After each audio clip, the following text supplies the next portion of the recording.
Well then, here we are, just a minute past 8, with Manisha from Nurturing Mama, who's here to talk to me as part of the Healing Within and Without series. And we're talking about healing again. So thank you very much, Manisha, for joining us. Would you like to start us off by telling us a little bit about you and what you do?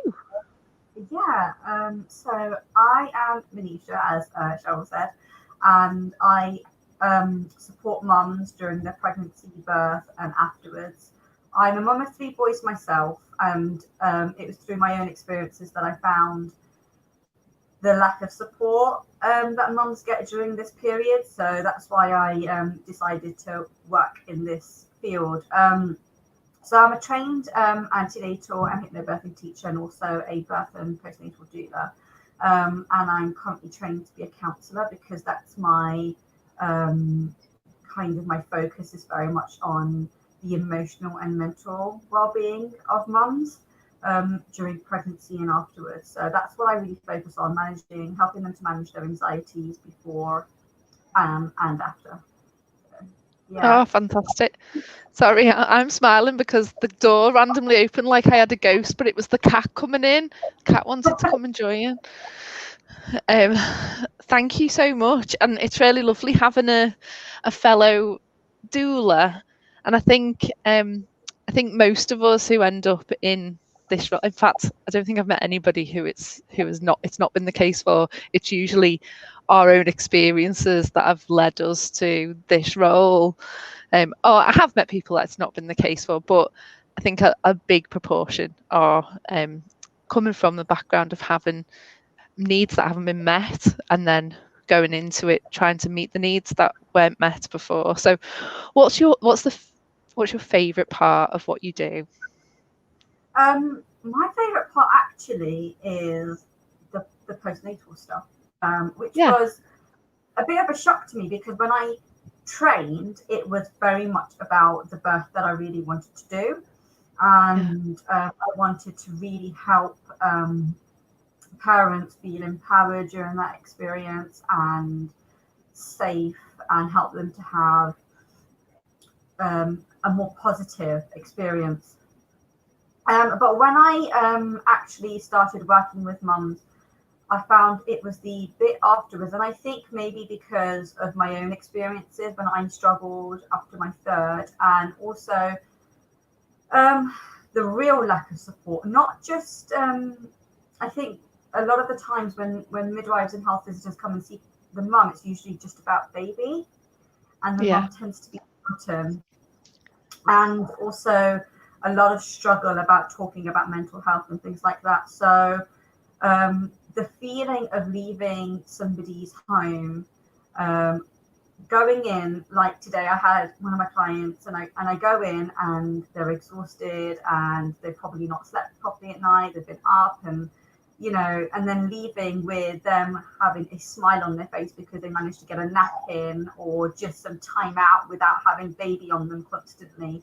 And I think that's such an important part of recovery. So actually it's very much the postnatal stuff that I think I like, and also because I think it goes well with my counselling. So since I've been doing the training, it's the emotional side of stuff, supporting mums with their emotional well-being and their anxieties, and validating whatever it is that they're going through, that it's okay, and giving them a space where they feel they're not going to be judged.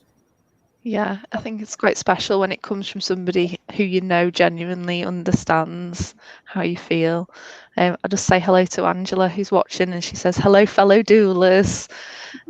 So I think we've got a few people watching. We might have some other doulas. Say hello if you are. Thank you so much, Manisha. I think I enjoy the postnatal work as well, probably in a similar way. Kind of that empowerment that you can see taking root in people, and feeling as though what I didn't get is kind of I can give to them, knowing that they'll never know what it was like to not get that, I suppose, but that's good. That's a good thing. Although, you know, a lot of the people that I speak to, they've already had a difficult experience and then they're trying to have a better experience the next time. So this series that I'm doing is called Healing Within and Without. And I was saying to you just before we came on that it's my excuse really just to be able to chat to lots of people that I would really like to chat to, but at the same time as supporting our businesses as well.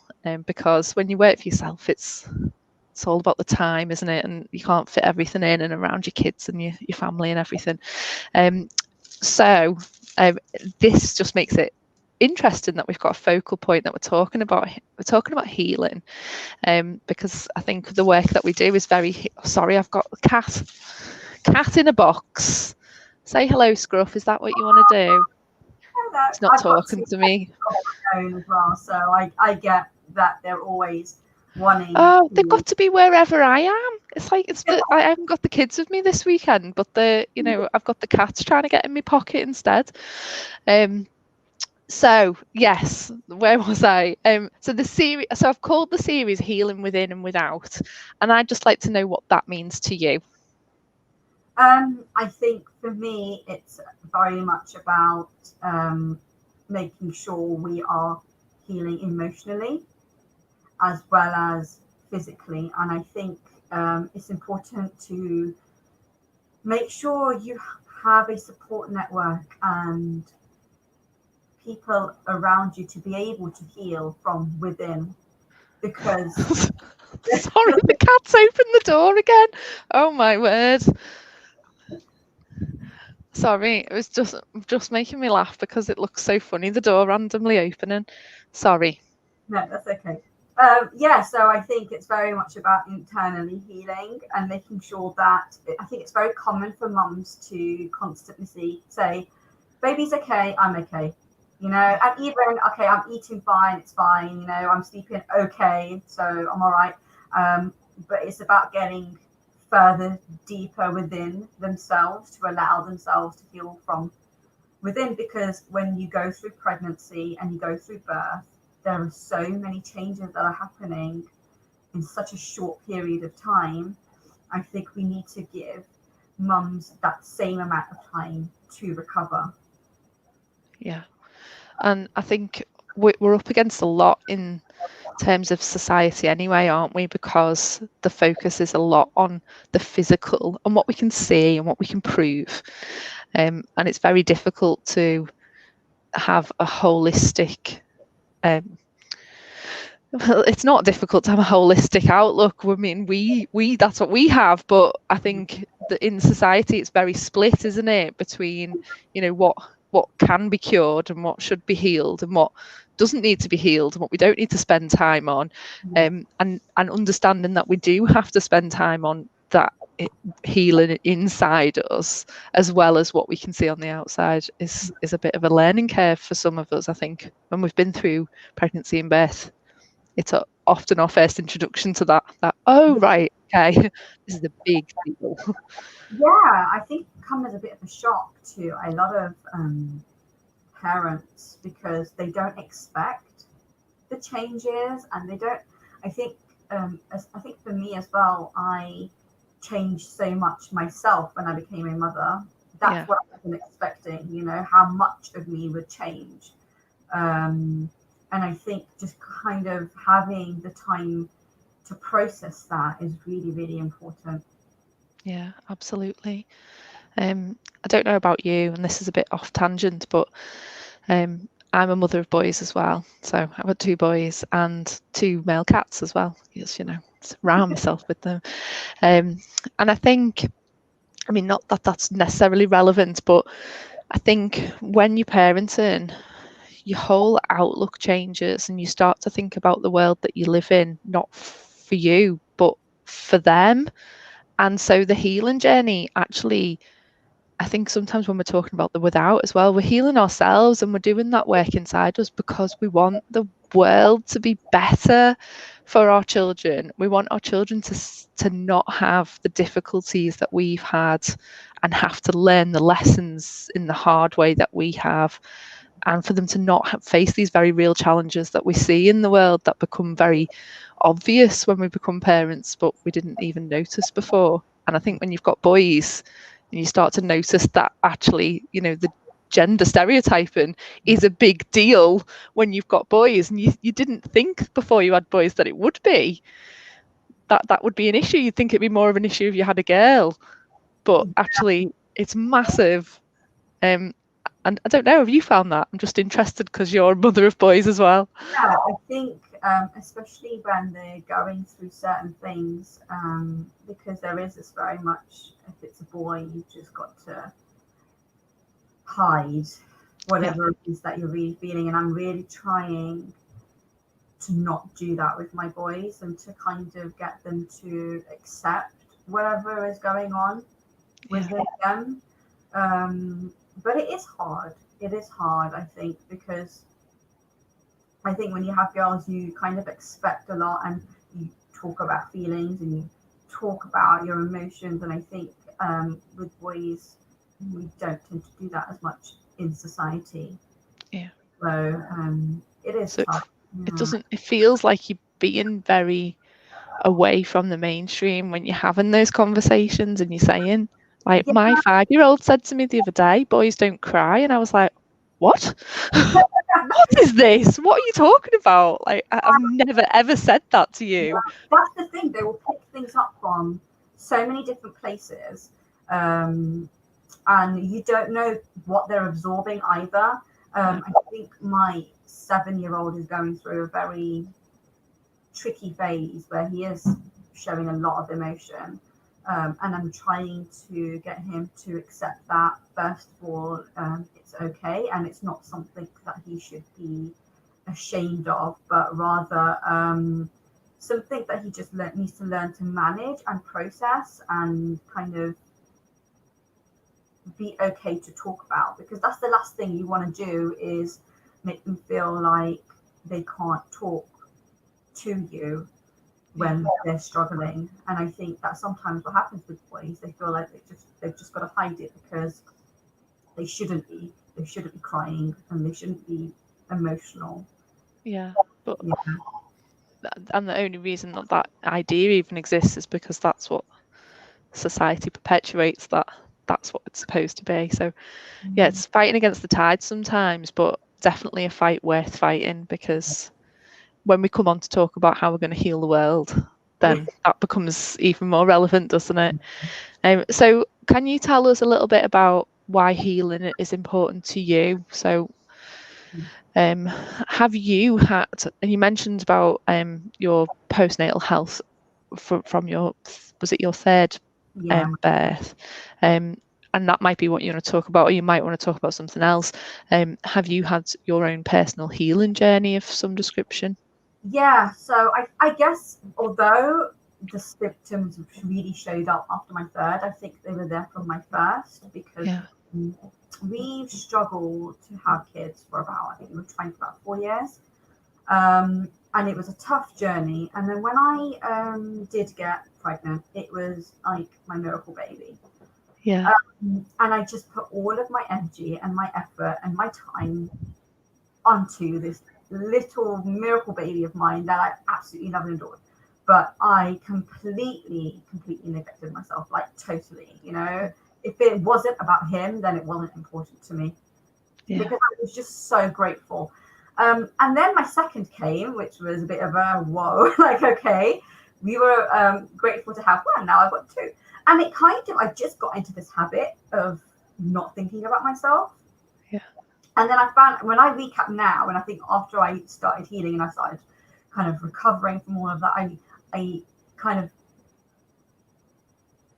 looked at all the steps leading up to it, and I found that actually I started to distance myself from people after my second. And I think that's because I had forgotten so much about myself that I didn't feel like I was giving any value to other relationships that I had. And it was just, I didn't want to be talking about my kids all the time. That's not what I wanted to do, but I didn't have anything else to talk about, because my life was just revolved around my children.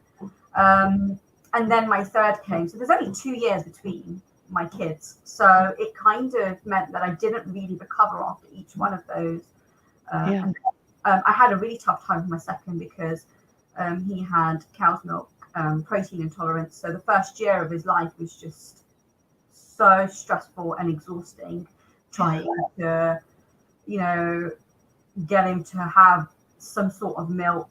And I went vegan for a bit as well, and it was crazy. So then when I fell pregnant, when he was 18 months with my third, it just went down that kind of route again, and that spiral, it just carried on. But I ended up having really bad SPD with my third, and it meant that I was in pain for 12 weeks, and then I was in crutches for 4 months, and in a wheelchair from 6. Gosh, that's intense, isn't it? So I had 2 toddlers, and I don't live close to my family. My mum and dad are in London, and I'm in Nottingham. So I had 2 toddlers. My husband working full time. We have no family, and it was that loss of control that I had. But I had this kind of vision that once I have my baby, I'll be totally fine, and everything's just going to go back to normal. I'm not going to need to heal. I'm not going to need to resolve whatever was going on within me. And I didn't even think about how it was going to affect my mental health. I just thought, I'm in physical pain. Once I've had the baby, I won't be in physical pain, so it's all good. And then what happened is I found that I ended up having anxiety and what I know now, postnatal depression after my son, but I didn't talk to anyone for a very, very long time until it got to the point where I had chronic migraines, and I was in bed for about 4 out of 7 days. Oh gosh. And I was like, okay, I really, really have to do something about it. And I just found it like, why did I feel like I had to wait so long to do something about it, and then I went through my own kind of process of recovering and making sure I started prioritizing myself, creating some boundaries, and that's when I kind of got into this, and I thought, well, if I've been through this, I know there are so many other women, because I found it so hard just to talk about mental health, because you feel like you're not good enough as a mother if you're struggling. And I think that's what it is. You feel like, oh my God. And the fact that I felt I should be so grateful to have my 3 kids that I never thought I would have. How could I complain? How could I be struggling when I once upon a time thought I'd never have them? It's this really damaging mentality that all that matters is that healthy baby. And actually what that tells us is that we as mothers don't matter at all, and we never did. We were just a vessel carrying this child into the world. But we know that that's not the case, because we're pretty important, life-giving humans. But we have to look after ourselves because we deserve to be looked after. But because we can't look after our babies if we're not well. And I had the hard way with that, because I did get to a point where I couldn't look after my kids as much as I wanted to, because I was so ill. Yeah. It stemmed from, even though that was a physical thing that I was going through, it stemmed from my mental health. Yeah. And there's just so little support, isn't there, in society in general for new mums and for new parents, because of course partners can be affected by their mental health as well, and probably always are to some extent, but we just don't always know how deep that runs unless it becomes a particular problem. And I think it goes the same for us. I think all of us as mothers, as birthing people, we all struggle with this transition, but how we cope with that depends on all sorts of things. And you mentioned about not having much in the way of family nearby, and a lot of us do live like that now, don't we? We don't live in the house with all of our family. We don't live down the road from our extended family. We often don't see people, and it was similar for me. My family were in Liverpool, so I didn't have that connection either of being able to just call someone and say, can you just come round for a cup of tea, or just hold the baby while I have a shower? And society teaches us that we're supposed to be completely independent and do it all. Because we can have it all, we're women, we can have it all, but no one tells us that means we've got to do it all. I think having it all as well can mean very different things to people and to mums. And I think what happens is, especially with social media, we end up creating an expectation of what it means to have it all without actually thinking about whether that's what we want. No. What we should be doing, because that's what it means to have it all. When actually, that's one of the things that I try to work with my clients, is to figure out what's important to them, that they feel they need. What kind of life do they want? What kind of relationship with the children do they want? Rather than looking for guidance through social media, which is, let's get you an Instagrammable life. What does that look like for you? Because that's not what's important, is it? And you know, I think there's been a lot more awareness this year. I think because of all the COVID stuff, I've seen lots of people sharing really honestly on social media, saying like, this is what I normally share on social media, and then look at this is what real life is, and this is how I'm struggling. And it's really good for us to share those things and to know that other people struggle too. And it doesn't mean we struggle all the time. Like, sometimes we're okay and sometimes we're not, and that's normal, isn't it? So why do you think healing is important in a wider context then, outside of this, outside of us personally, and perhaps even outside of birth? Why is healing important? I think if we can learn to heal from within, accept whatever's going on around us, and take the steps to actively heal and find the support that we need, we will create a much healthier society. And I think that's what I want to do in terms of when I talk to my children. I want them to grow up to be able to take care of themselves and know the importance of healing and recovery and struggle, and knowing that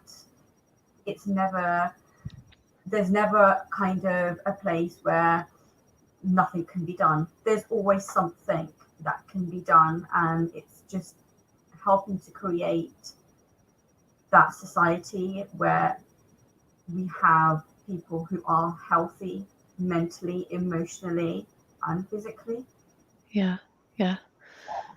That's a lovely answer. I really like that. I thought of something in response and then I've lost it. I'm sure it'll come back to me in a second, or it might not. We'll see. So, have you got anything that you'd like to share about your birth? So, what I normally am talking about, because I call myself the healing birth doula, because that's the thing that I'm so passionate about. That's the thing that I love. That's the thing that I get the most out of when I'm working with people who have had difficult birth experiences, because my story is birth trauma followed by healing birth. So healing birth is my thing that I love talking about the most. Have you, what do you understand healing birth to mean?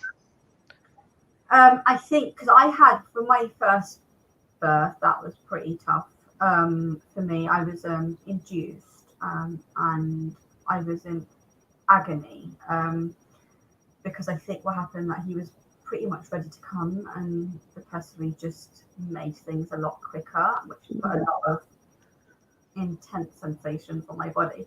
But it was the fact that I wasn't kind of believed, and it happened so quickly. So within 5 hours, he was out. And I think what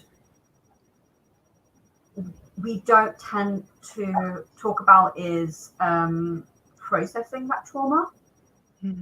And I think you don't actually necessarily have to have a traumatic experience, just the importance of debriefing your birth. Because when we are actually in birth, I remember there were so many times when my husband was like, do you remember when this happened? And I'm like, no. So like, you're in the zone and you're out of it, and you're in your head trying to put all these little pieces together.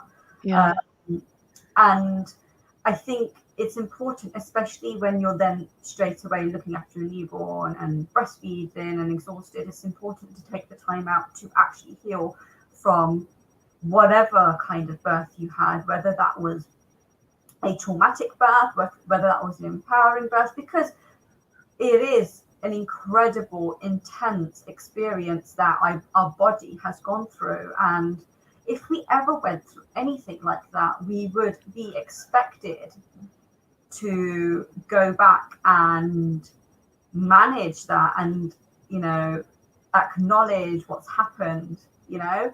In the case of the trauma, I think it's even more important.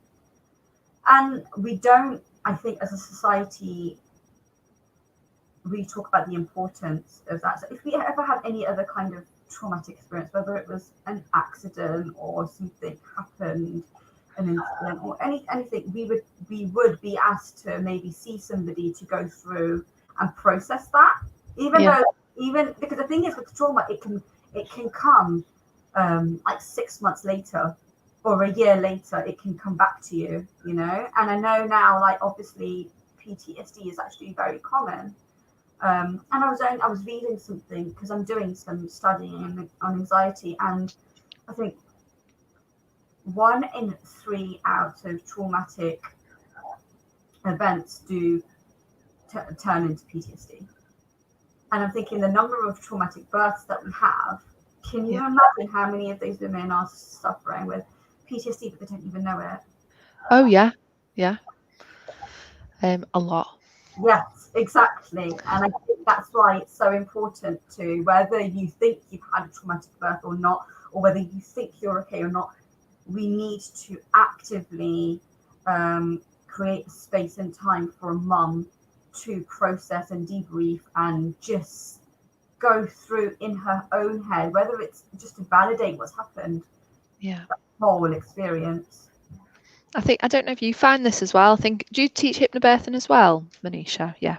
So usually, quite often, I'll get clients, I'm sure it's the same for you, who I'm teaching antenatally or preparing them for birth in some way. And it's not until they speak to me that they actually talk about their first birth or their previous birth. And so you're right, like, it's missing, isn't it? Like, this thing is missing. And not only that, but even people who do go for debriefs often find that debrief itself either traumatizing or just really disappointing. Like, it doesn't help. It almost needs to be a separate service that's impartial, completely away from the NHS. And I know that does exist, but it means people have got to pay for it. And that's not always available to people. So, and like you say, not a lot of people will know when it comes to their second or third or fourth birth that they were actually affected by that in a really deep way that stayed with them until they start talking about it again. We've got a comment from Susie Bear who says, I think I've got PTSD from my nephew's birth. And I'm laughing not because that's a thing to laugh about, but because that's my sister, and she's talking about my traumatic birth because she was there, and it was traumatic for me, but it was also traumatic for her because she was watching. So like, it's called vicarious trauma, isn't it? So it's like someone witnessing trauma of somebody else. That's the thing. I think sometimes partners get forgotten in this. Partners, whether it's your actual partner or not. And I think for me, I'm so happy that because for my second, I had a PPH, so a postpartum hemorrhage, and my mum and dad, my husband and my mum had just swapped. So my husband was with me for the birth, and he'd been with me for hours. So then my mum came in, but that's when I had the medics around and all of the kind of the drip and I'm not going to go through the detail, but the more of the trauma stuff that happened then.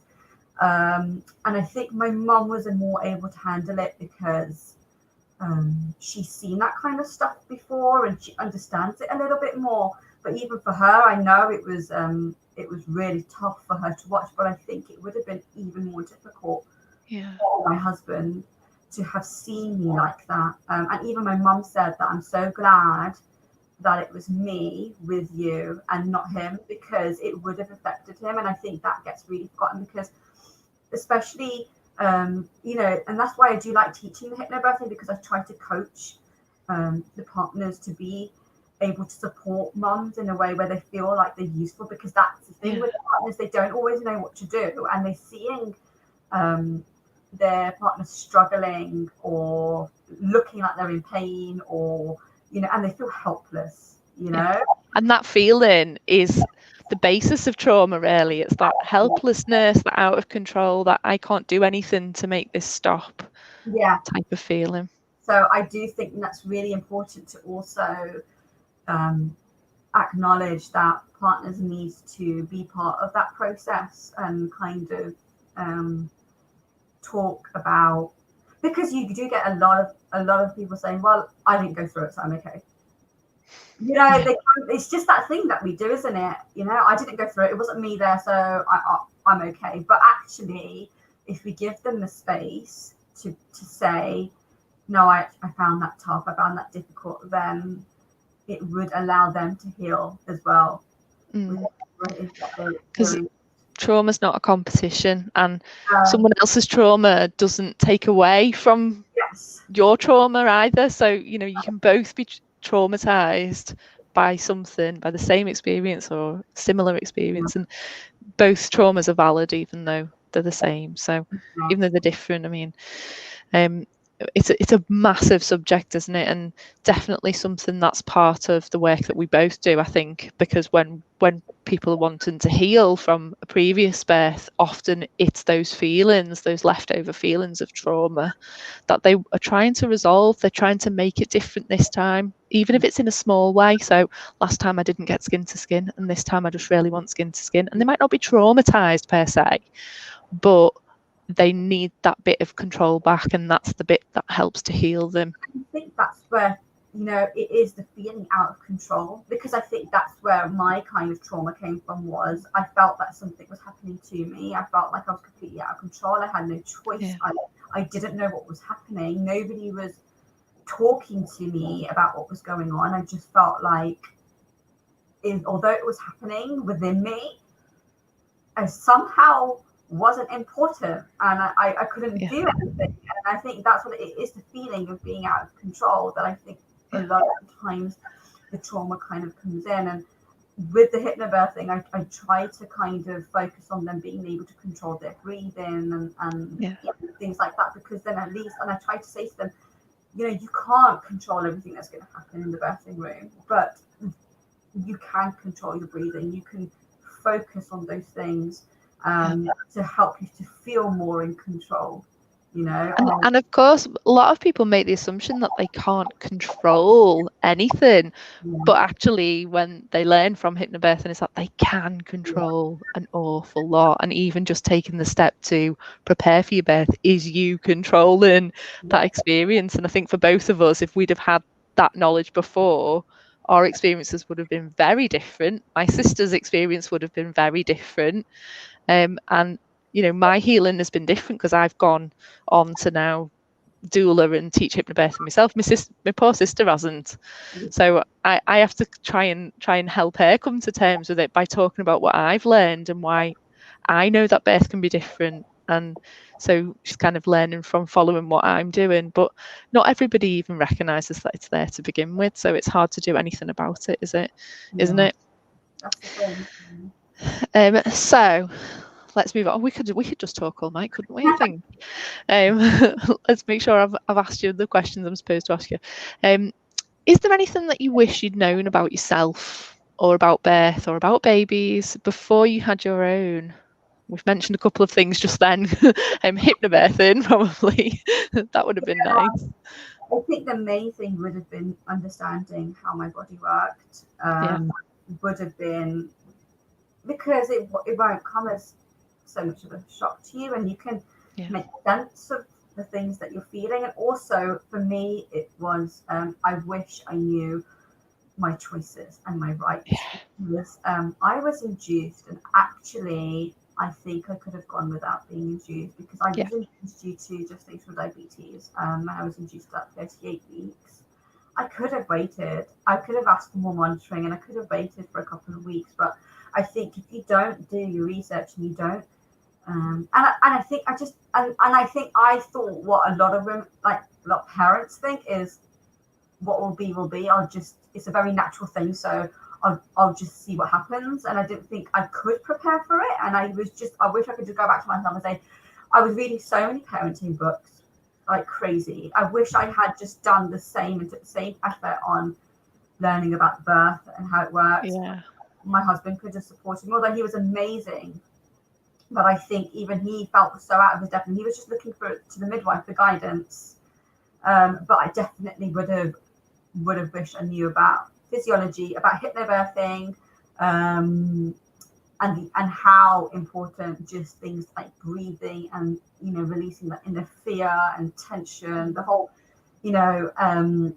fear, tension, pain cycle. I wish I had known about that. I think so many of these things would have completely changed my experience. Yeah. And I think a lot of people don't even realize that hypnobirthing does all of that as well. Like, you'd assume that hypnobirthing is just something where we sit in a corner doing breathing and lighting candles.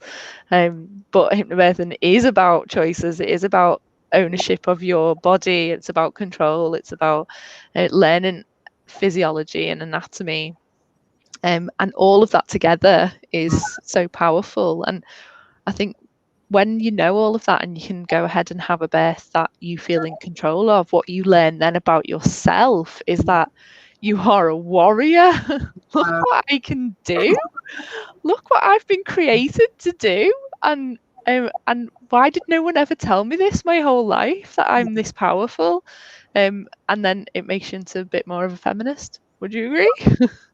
I think so, definitely. I think you just love women. I think at that point, when you go through that and you see, and I think when you're at a birth as well, like when you're birthing yourself, you feel it. But when you see someone birthing, oh my God, is it incredible just to see that, to see the power, to see it.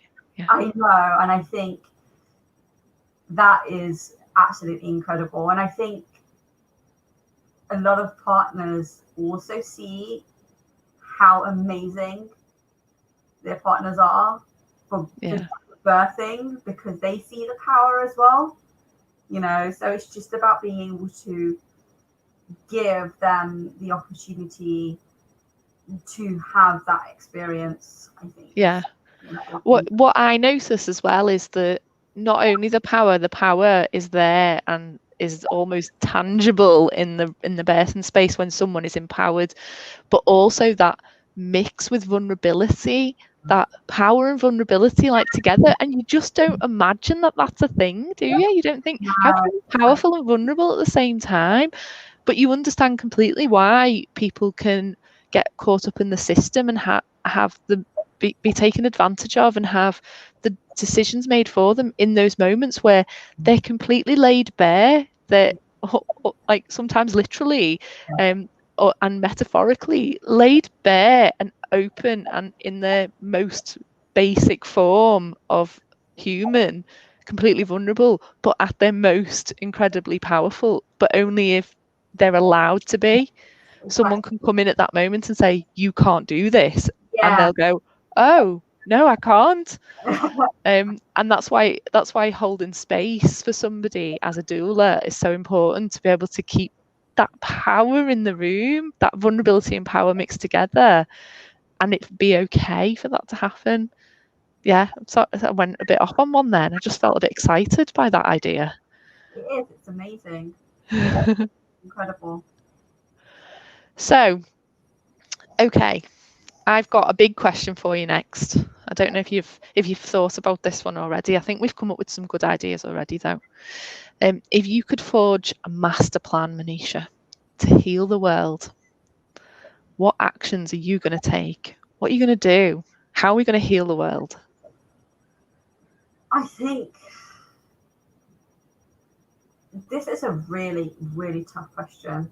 But I think if we start from mothers, like we are as doulas, and hopefully as a counsellor, if I can start with the mother and the parents, then hopefully it will give them the confidence to then pass that on to their children. and then pass that on to their children, because that's what you want to do. So I'm trying, and I do say this to my husband. I was like, I just want to change the world, and and what I say is one woman at a time, one family at a time. Yeah. And that's what we can do. So that's kind of my, and that's why I think this is so important to you, because if a mother has so much influence over how their children are and how the children will grow up to be and the relationship they're going to have with them, and if they can have a very secure, safe, confident relationship, being able to acknowledge their emotions and their trauma, and and also, like, one of the things that I try and do with my kids is complete honesty. I used to, when I was really struggling with my migraines at first, I used to try and hide it from them. I used to try and pretend I was okay. But actually, one of the things that I had to do as part of my healing process was to be like, no, I am not okay, to my children, who I'm supposed to kind of protect and not let anything negative happen to them. And just, I think the first time where I had to acknowledge it was the hardest, but it just meant that it gave them so much more empathy. And also, I'm hoping that they will understand the importance of self-care and looking after themselves, after others. Because even now, if I have my sunglasses on, they know. They know. And I have this little pink water bottle that I tend to, is like my little friend when I'm not feeling very well. And one of my boys will just go and get it, like, to work for me. And I would never have got that if I never told them the truth about my health. Yeah. And it was tough, but I think that honesty with your children is so important for them to grow up to then learn to know that not everybody is perfect, to kind of move away from that whole social media thing, And also, I think maybe trying not to protect the children too much from everything, because that's what I had to learn. I had to come to terms with the fact that me having chronic migraines and anxiety, that is their reality. As their mum, I am their mum. I can't give them another mum. That is me. So it's important for them to know me for who I am. So hopefully it will allow them to be comfortable with who they are. Yeah.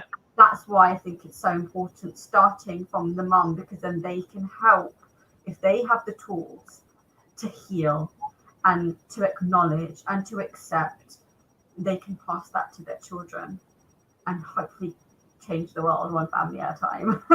Oh, yeah. No, perfect. That's so lovely. And I completely agree. I think, there's so many things that we could do, but we're doing this because we recognise the importance of it. And when, I don't know, I'm trying to think where to come in at it. But you were saying something earlier and I forgot what I was going to say, and then I remembered when you were saying just then about recognizing the importance of self-care. We're teaching our children what a lot of people don't realize, and a lot of mothers don't realize, and parents don't realize, that when they're prioritizing their children all of the time, and they're always thinking about them, and they're doing all of that protecting, and they're putting them in that bubble, and they're only looking after them, that's not modeling to them what they need to do to be healthy and well. Actually, when we show them that we look after ourselves, that we do things for us, that we enjoy a thing and we go and do it, that's not just self-care for us, that's also modeling a good and healthy way to live for our children. So it's good for them as well. So, we shouldn't need permission to do the things for us, because selfish is not a dirty word. And, we're allowed to do things for us because we are our number one person to look after. But if we needed that bit of permission, then there it is. We're doing it to teach our children how they should look after themselves too, because we're all important and worthy as human beings. And I think a lot of the conditioning, we know a lot about conditioning when we're teaching hypnobirthing. We talk about conditioning a lot when it comes to birth, but when you look at it more generally, there's just so much conditioning. We've been conditioned into believing certain things and seeing ourselves in a certain way. And just in the same way as with hypnobirthing, we can uncondition those things, unconditioned fear of birth. We can uncondition those things too. We can start to believe that we do matter, and that we are allowed to be happy, and that we can have good things, and we can learn to do that too. And I think you're right. When we start with the mothers and they teach their children, and we're breaking a cycle, aren't we, over generations? Yeah, because I think a lot of us in our generation, our parents sacrificed, because life was a lot harder in those days, and our parents sacrificed a lot for us. So we feel like the sacrifice is kind of, the more you sacrifice, the better mother you are. You know, we have that kind of mindset, whereas actually, it's not about sacrifice. Yes, there's compromises, things that are going to be really difficult for us to do, but we have to put ourselves priority, because otherwise we can't give our children what they really need if we're not giving ourselves what we need. And I think another thing is that was really tough for me, but it's so important, it was creating those boundaries, and for my children to understand that I do have my work, I do have other parts of my life. And I thought, this is the thing, the vision that I had in my head when I first had my kids was that they will know that they matter, and that's all. It doesn't, if my life revolves around them, then that means I'm a good mom. Yeah. But actually, it's not teaching them the right things, to accept that everybody has their boundaries, and that they need to create their own boundaries when they're older as well. Well, they can create their own boundaries when they're younger as well, can't they? We can teach them that straight away, and I'm sure you do already. Yeah. Like, you don't want to do that, okay, that's fine. You don't want to give them a kiss, okay, that's fine. Exactly. That's it. Exactly. It's about allowing them to make choices that they feel comfortable with, and then validating it and saying, no, that is okay. You don't have to be doing this just because I want you to, or it's very, very important. And I think my kids are actually happier, because when I am with them, I feel I'm able to give them more. Yeah. So it's a bit more about quality rather than the quantity, because even though before I was probably with them for a lot longer, I was not myself, and I was like not a diluted version of yourself. Yeah, I wasn't hanging on. Whereas now, because I am looking after myself and I do have my own stuff and I am doing the things I'm passionate about, it allows me to then spend that quality time with them. And when I am with them, I'm actually with them, rather than just being with them because I feel like I have to spend 24/7 with them. And I think that's another thing with motherhood, is this thing where you don't feel like you don't have to be enjoying it 24/7 to be a good mother. Oh yeah. that's the other thing, it doesn't mean that you've got to be happy 100% of the time, otherwise that means you're a terrible mother. Yeah, and then the worst thing is you have people whose children have grown up, and perhaps they've even got grandchildren, and they're saying to you, just enjoy them when they're young, because it doesn't last for long. And you understand from their perspective why they're saying that, but right now, when I'm in it and I'm in the thick of it, that doesn't help me at all.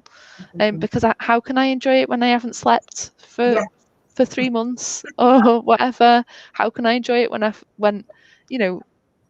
when very rarely me and many other people have had moments where they think, I don't want to do this anymore. I mean, I don't even want to be here anymore. How can I enjoy it when that's where my mind is taking me?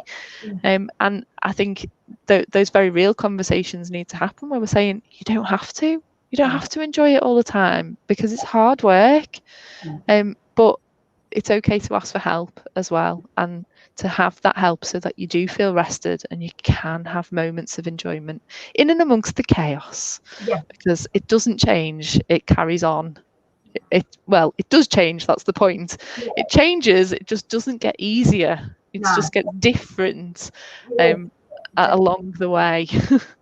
I think it's what it is, but it is definitely important because otherwise it's the guilt of if you say that to a mother who's really struggling, then they will just feel even worse about themselves, you know, and then less likely to even say anything because if that's the comments that she's already getting, then it's the shame of saying, well, actually, I'm not enjoying this right now and I don't want to be here right now. And, you know, those really difficult things. And I think that's what it is. For me, it was hard. It's hard to accept yourself, let alone talk to somebody else about it. And I think just giving parents the confidence to be like, okay, I am struggling and this is hard, but it's okay. Yeah. Knowing that we can get out of it. You know, there's light at the end of the tunnel. And even though it's still always going to have its challenges, it certainly gets easier than it is in the early days. I won't be too specific because it's different for everybody, isn't it? I would say the first year, you know, rather than the first few weeks or whatever, because if you're waiting for that timeline to end for it to get easier, like I did, and you realise at a year old that this is not any easier, nor does it seem to be getting any easier. It can last up to about 2 years, you know, and I think with my first, it was about 18 months that I struggled. I think in my third, it was, I mean, yeah, it was a while for my third, but I think because I had my own other issues going on, so that was a really long time. And I think that's the thing. This postnatal period kind of has an end where actually you're always going to be in that postnatal period after you had to. There's no kind of timeline. I know they say PND stops at like 2 years. Well, actually. No kind of, I don't know, something on the calendar saying, well, you're 2 years past your birth, so that's it, your P&D's gone. Do you know what I mean? It's funny, isn't it? Because I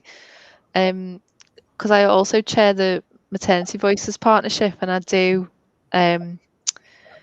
go to the perinatal mental health meetings as well, and it's funny because I always feel like when people are talking about perinatal mental health and the women, I feel like that's me.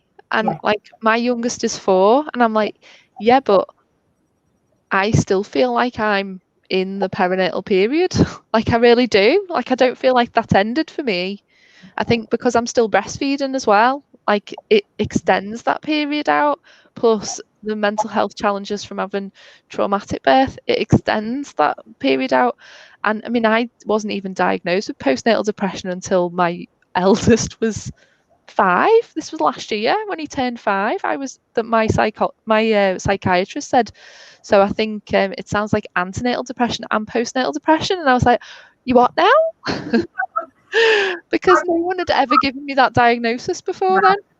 I think it's tough, and I think I was reading up that a lot of the postnatal depression that happens actually stops with perinatal depression, but we just don't acknowledge it, and then it crops up later on, and it's never been treated.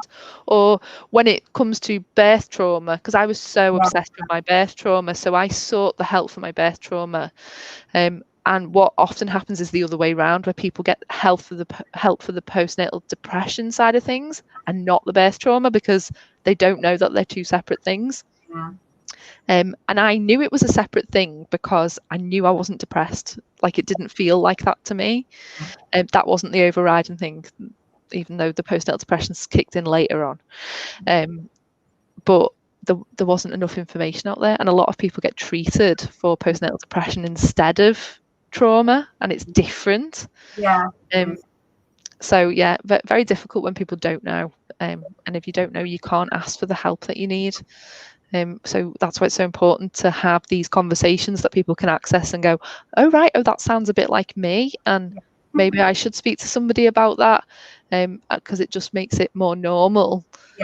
Not that I ever think it should be, like we shouldn't ever be suffering as much as we do, as society sets us up to suffer, but we certainly should be acknowledging that people do suffer, that many of us do, and that's actually more common than you might think. So I don't want to take up the rest of your whole evening, Manisha. So I'll ask you the last question, which is just for you to tell us a little bit about how people find out more about you and your services, and what they do next to get in touch with you. So I have a Facebook group that I'm on most of the time, and it's called It Takes a Village. And I have things like other guest speakers on there, and I do my own lives and stuff on there. Or you can go through my website, which is nurturingmama.co.uk. And I support mums from pregnancy all the way up to about 2 years after birth, maybe longer if necessary. And my focus, like I said earlier, was very much on the emotional and mental health side of stuff. So if you're struggling with anxiety during your pregnancy, or you're not understanding your emotions, or after you've had your baby, then get in touch. And we've got loads of stuff in the group, so you can look through the videos on there. And then if you need more support, I'm available there as well, so you can just get in touch with me through that. Oh, lovely. And haven't you got a new program that you've launched recently as well? Yeah, so I've got a program. It's the Complete Parenthood Preparation Program, and we are giving parents 6 months of support. So you get 4 antenatal classes and 2 postnatal classes, which can be done before or after birth. So you can attend those postnatal ones when you've had the baby as well. And then including in that package is monthly group coaching sessions. So if you've got like a question, or you've had an appointment with a midwife, and you're not sure about your choices, then you can ask us about that. Or for the postnatal parents, like with breastfeeding questions or bonding questions, or if there's anything that you're struggling with, sleep, then you can kind of put forward and get some tailored support. As well as creating that tribe of other parents who are going through similar stuff, because with COVID, it's really, really tough to get the support. And then because I'm doing it with another doula, so you get our support throughout the 6 months within the Facebook group. So we're there to answer your questions, and kind of like online doula support as well, if you need it. So that's starting in December. And I have the links to it on my website as well. It's called the Complete Parenthood Preparation Program. So do get in touch with me if you're interested in that. I'm really looking forward to it, because I don't think there is anything like that out there that gives kind of the all-around support. And I was talking to some mums, because I have a support group in Nottingham, a pregnancy and postnatal support group for mums in Nottingham. And a few things that a couple of the mums said was that they were very much prepared for the birth because they'd been to the NCT classes and stuff, but it was actually the 2-3 months afterwards, the 4th trimester, that they weren't ready for, and they didn't feel like they had the support. And that's why we kind of created this program, so you get support up to about 2 months after you so you can know you've got someone to go to and ask questions. So you're not Googling, and that's what we want to stop. We want people to stop Googling. And actually go to someone who will give you evidence-based information, so you can make the choices based on that, rather than trying to find stuff on Google and making yourself feel worse because all that kind of stuff. So it's an amazing program that I'm really looking forward to doing. So definitely get in touch if that's something you feel would be helpful to you. Awesome. And I think great minds think alike, Manisha, because I a couple of months ago launched my Empower Trip course, which is different but a similar idea. Like it's virtual doula package for the whole journey. And I think that's just the way the world is going now, isn't it? Because everyone's moving online.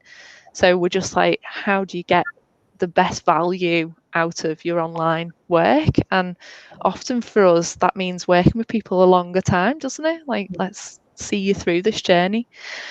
Awesome. Oh, it's been fantastic talking to you. Oh, and hi to Imi as well, who's watching. Who's a do you know Imogen? Manisha. Yeah. Yes. Yeah, I think we're all in some groups together, but I did my doula training with Imogen. Oh. So yeah, it's nice because like the doula community is just so vast, isn't it? Like we all like see each other in different things, but often have never even met each other in real life. But it's been really nice to speak to you because I've followed you for a while and I love the work that you do, and I feel also just really happy to have you on here because I know that even it was only about 6 months ago I think that you shared your first like picture of yourself on your Facebook page and you were so worried about having your face on there, and I remember feeling so proud of you when you did that, and I was like, oh, I don't even know her, but that was like a big deal for you when you did it. So it feels amazing to have come to the point where you're here doing this live video. I know if you had asked me about a year ago if I would have been doing this, I would have like, no way. I had a phobia of the camera, so I wasn't even at one point taking pictures with my own kids because it was that bad. But I'm so glad I kind of pushed the boundaries with that and finally got out there, and now I'm feeling so much more comfortable with it. So definitely, well, you look comfortable. Thank you. And you've done an amazing job. Thank you so much for being with us tonight. I can't even announce who I'm going to have on next because I can't remember and I'm so confused because I've got so many people coming up. I have got Kemi Johnson in the next week or two. I've got Kiki Hansard. And other people as well. So I will be putting on a schedule of who I've got next, and obviously people who are only just finding us now can go back and watch the previous ones with the other professionals that I've spoken to as well. So thank you so much for being with me tonight, Manisha. I'll let you go and enjoy the rest of your evening. I'll speak to you soon. Take care. Bye bye.